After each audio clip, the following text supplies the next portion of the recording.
It's like something like, I want to scale. I want to do massive. I want to do 100 deals a year, 200. Yeah. And like, this is just such an appealing thing. Why do you think people are drawn to that?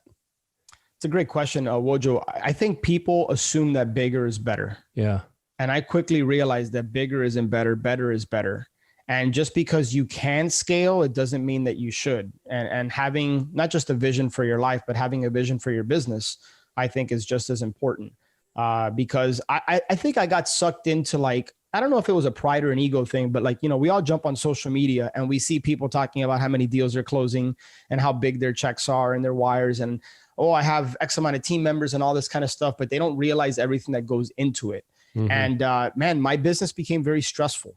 You know, now I was worried about other people and I was making, you know, I was very concerned that when we had a down month, they weren't making money. And so that put a lot of weight on me, you know, and I took that as my responsibility, my fault. And yeah, man, I think people just get kind of sucked into like seeing other people quote unquote scale, but they don't realize everything that comes with truly scaling a business. So, dude, nobody talks about that part. Like right now you're overhead. Now you have a full-time team or several teams of people that you're responsible for payroll, and you got to keep them busy.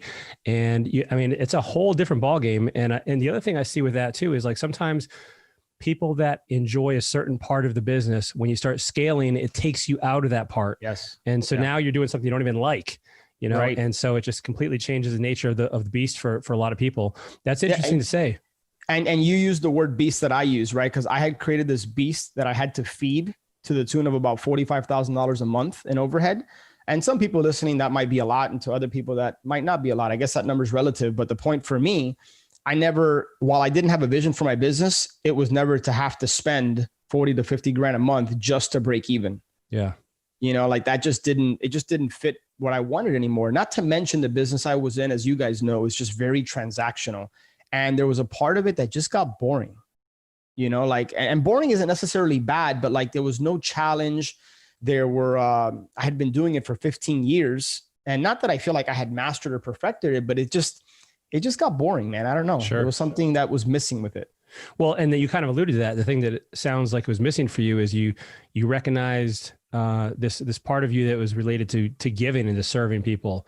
And so that's the part that it sounds like, you know, your vision led you to that, and you realized you weren't going to get it through flipping. Like, I mean, I guess you could extrapolate like, yeah, I'm helping people have nice houses and live somewhere nice, but it wasn't exact. It doesn't sound like it's the same thing. And it didn't check that box for me. I was getting the itch scratched by the podcast and by working with people.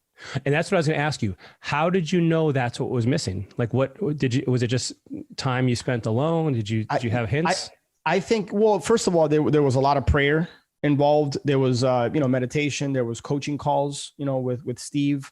So a lot of that played a role into it. But I think what I alluded to earlier was that when I would receive unsolicited testimonials, for lack of a better word, of people just saying, hey, man, love the podcast because it's done this for me, or it's helped me this way, or, a social media post, thank you for sharing those thoughts or for being vulnerable. Like, dude, there was something that just kind of pulled at my heartstrings about that. It's hard to explain, and it might sound kind of like weird, but like, I just felt called to that. Like, there was something that was appealing about, like, man, I know I'm having a positive impact on this person's life, and I want to do more of that.